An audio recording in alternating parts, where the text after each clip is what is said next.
দাঁতের ক্ষতি রুখতে জীবন থেকে বাদ দিতে হবে কিছু খাবার এবং পানীয়, জেনে নিন সেগুলি কি কি। ১. কার্বোনেটেড পানীয়। এই ধরনের পানীয়ে অ্যাসিডের পরিমাণ অনেক বেশি।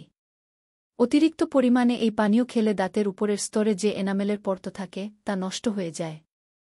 ফলে দাঁত এবং মাড়ির স্পর্শকাতরতা বৃদ্ধি পায়। ২. টক ক্যান্ডি। টক যে কোনো খাবারই দাঁতের জন্য খারাপ।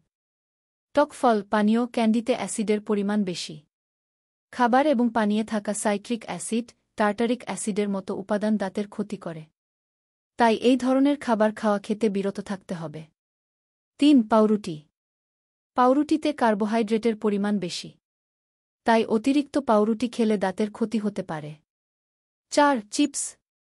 ৮ থেকে ৮০ প্রায় সকলেই চিপ খেতে ভালোবাসেন।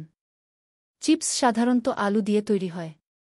আলু অর্থাৎ স্টার্চ, যা পরবর্তীকালে শর্করায় রূপান্তরিত হয়। তাই বেশি চিপস খেলে মুখগহ্বরে ব্যাকটেরিয়ার বাড়বাড়ন্ত হওয়া স্বাভাবিক। ৫. আচার। দেখলে মনে হবে কোনো সমস্যা নেই এতে, কারণ খাওয়া হয় অতি সামান্য পরিমাণে। কিন্তু এই খাবারে অতিরিক্ত নুন আর চিনি থাকে। দুয়ে মিলে ক্ষতি করে দাঁতের। গ্রন্থনা মহসিন আলী আঙ্গুর, সম্পাদক ও প্রকাশক মুজিবনগর খবর.com, মেহেরপুর।